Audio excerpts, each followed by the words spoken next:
My boyfriend won't marry me because I'm an immigrant. Make sure to subscribe to Am I the Jerk on YouTube and hit the bell to turn on notifications. I'm a 29-year-old female and I moved to the United States 7 years ago as a grad student from Indonesia. I met my boyfriend, who's 30 years old, a few months after I moved, and we've been together ever since. My boyfriend is a US citizen. After I graduated, we had a serious discussion about where our relationship was headed. I made it very clear that I wanted to eventually get married and have children. My boyfriend echoed the sentiment, and I remember asking him if he saw that happening with me because I didn't want to be in a relationship with no future. He told me that he loved me and that we were definitely headed in that direction. As of last week, we've been dating for 7 years. We've occasionally talked about marriage, but we were both busy with our respective careers, so the timing didn't seem quite right. However, recently my company announced that there's a chance that my department's work will be outsourced. I'm on an H-1B visa, a temporary worker visa. So this means I need to start looking for a job ASAP if I want to continue staying in the United States. Last week, during our anniversary, I brought this up. I asked him if he thought it was the right time to think about getting married, as that will also help with sorting out my visa issues. He looked like he was about to vomit. After much prodding, he confessed that he wasn't planning on us getting married before I was able to get a green card, a permanent resident card, in the United States. I was incredibly confused because he'd never mentioned this before. His reason was that he didn't want to be used as a, quote,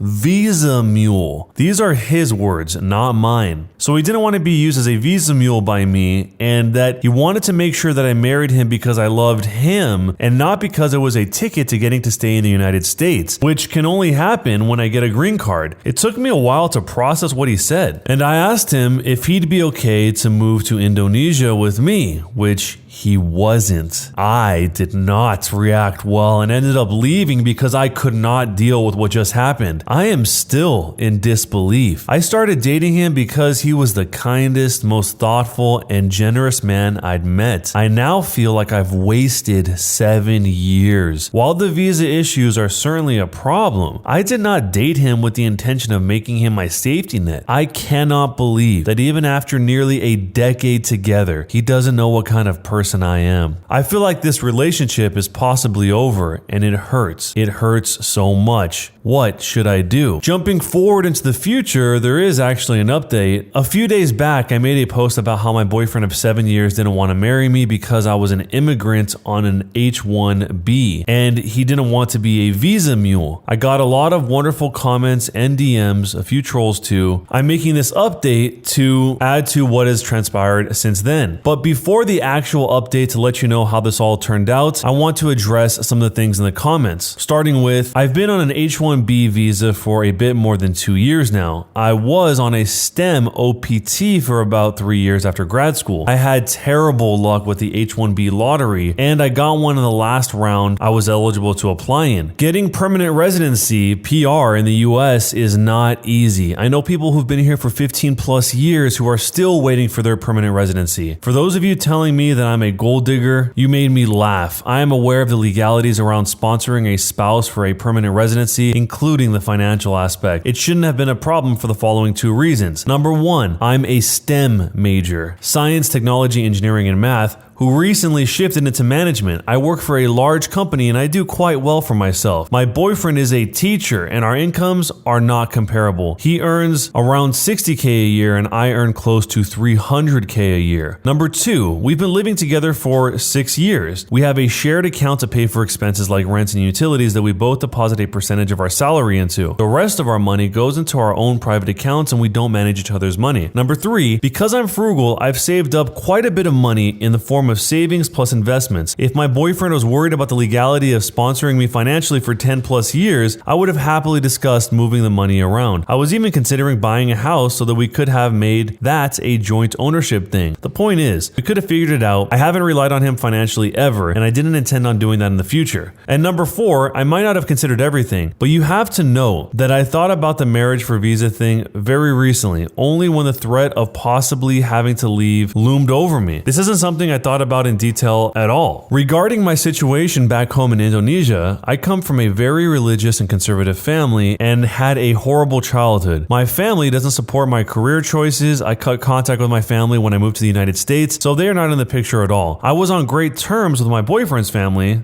They loved me. So now for the actual update. My boyfriend is now my ex-boyfriend. I took a few days to collect myself and then I reached out to him wanting to talk. He agreed. It turns out that he has been insecure about earning less than I did for a while now. Apparently, his friends have been poking fun at our relationship, calling me the sugar mommy because I take care of most of the expenses. He never told me this until now. He apparently didn't feel like an equal because our pay differs so much and started feeling that I was only with him as a quick way to get permanent residency here. I was speechless. I couldn't believe that his friends gaslighted him into doubting our relationship. I reminded him how he had supported me when I was in grad school, like getting me groceries when I had little money to spare, allowing me to stay with him rent-free in my last year of grad school to help me minimize expenses so I didn't have to take out a loan, letting me use his car while I was attending interviews. I told him that he did them because he loved me, and me taking on the majority of the household expenses since I started working is my way of paying him back for all the things he did for me back then. He said that he gets what I'm saying, but also that he didn't expect me to start earning more than him straight off the bat. I asked him if there was any chance he'd consider going to couples therapy, and he declined because he didn't think that he was being unreasonable. He said that he wanted to be the provider in a relationship and that he didn't feel like one in ours. So there's no going back from this unless I quit my job and found another that pays substantially less, which isn't going to happen. Well, long story short, we broke up. His family is in disbelief. They were hoping that he would propose soon.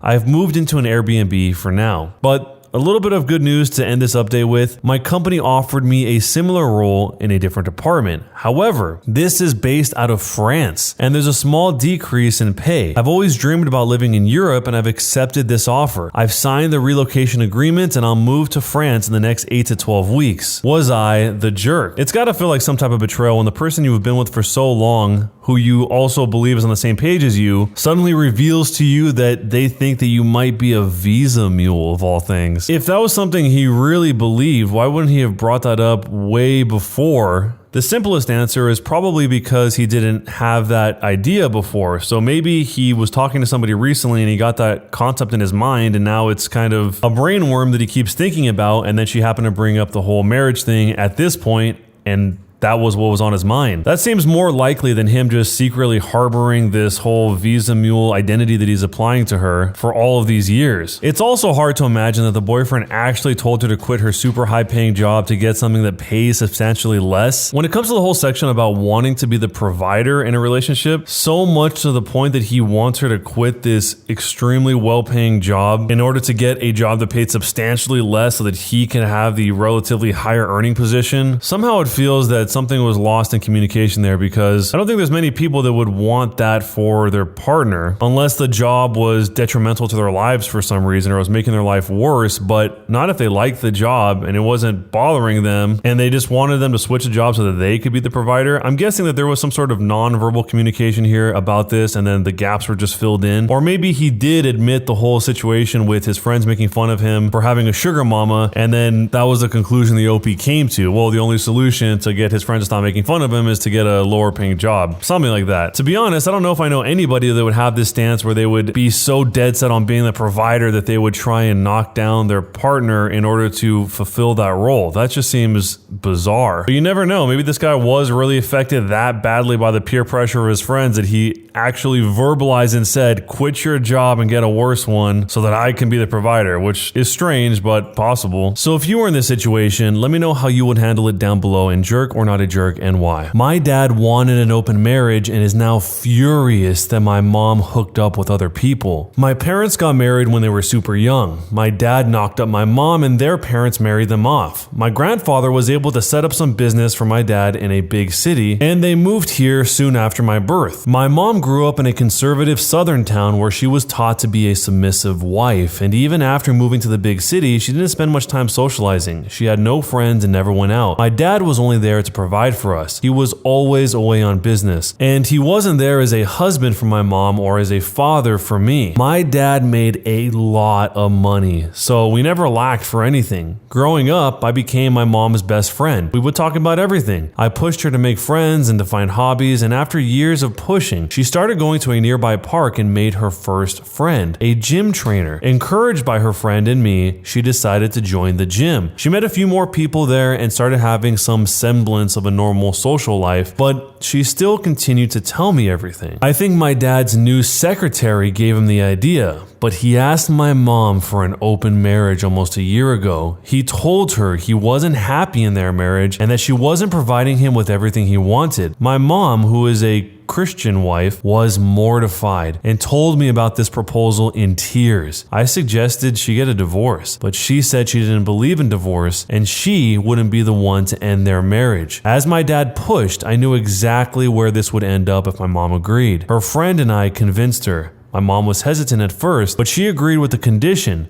that they would be completely transparent with each other. My dad was a middle-aged man, 41 years old, with a belly, and my mom was 39, an athletic woman who worked out regularly. I'm a 22-year-old woman, by the way, and I don't know how my dad was so blind or what he thought would happen. I helped create online dating profiles for my mom almost 6 months ago after getting an insane number of matches. Choosing from them and chatting with them for months, my mom started hooking up with a few people. Getting all of this attention has provided a massive boost to her confidence, and she seems better. My dad hooked up with his secretary almost immediately. He's had very little luck with other ladies. With their transparency thing, my mom tells him about all of her hookups. A few weeks ago, my dad screamed at my mom for some minor thing. Usually my mom would have apologized, but with her new confidence, she didn't back down. It's been constant fights the last few weeks. My dad keeps starting fights by making snide remarks about my mom's clothes or appearance. He almost even called my mom a floozy, but stopped himself. I think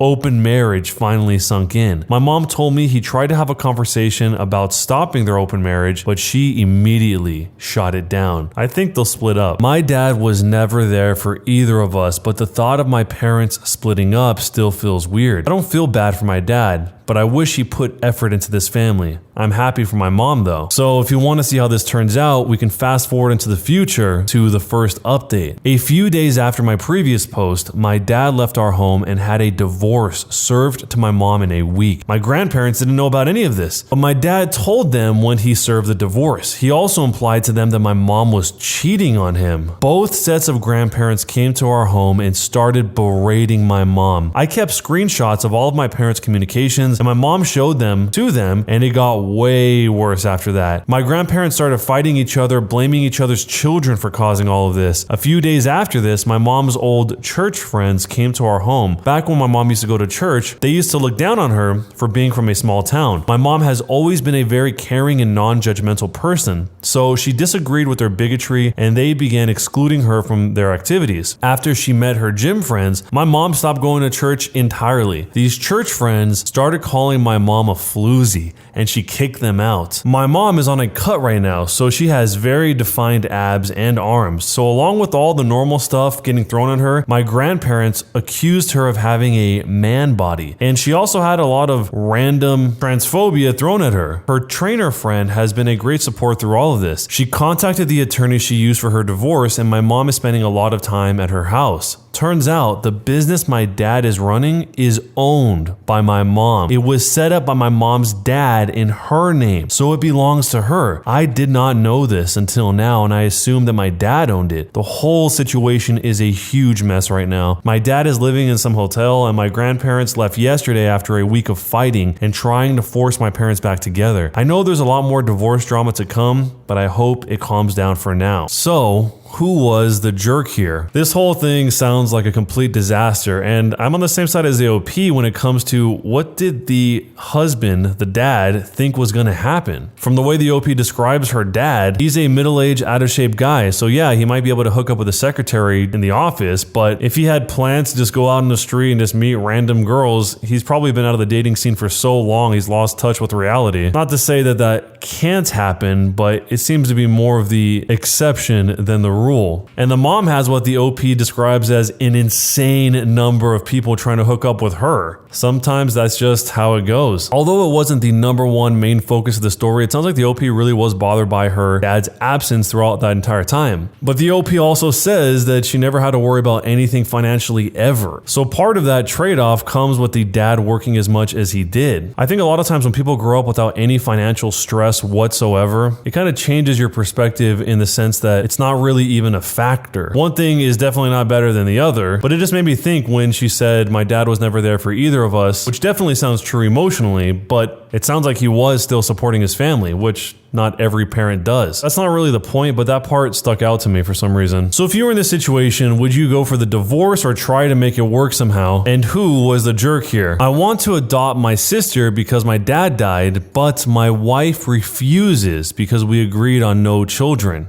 Is there any way to fix this? I'm a 28-year-old male and I've been married to my wife, who's also 28, for 2 years. We do not have any kids and we do not plan to. I have a little sister who is 11 years old. Due to the age gap, I am more like a father than a brother. My father passed away from pancreatic cancer. There are 2 options for my sister. Either I take her in or my uncle, my dad's brother. So we asked her who she wanted and she chose me. Here's the problem. My wife and I decided that we did not want kids. So she does not want to adopt my sister, especially since my uncle can. But my sister has no parents now, and I want to make sure she's able to recover and be healthy since she wants to be with me. I will not force her to be with her uncle. This is causing a lot of tension with my wife. Things escalated and I finally told her I am doing this, whether she agrees or not. She can either accept it or we get divorced. We haven't talked since then. So what can I do in such a situation? Fast forwarding into the future for the update, I talked with my wife again. She still refuses as she does not want kids. So basically we decided to go our separate ways. She said, "You really are choosing your sister over me?" I told her I don't want to get into this discussion again, but if that's what you want to hear, then fine.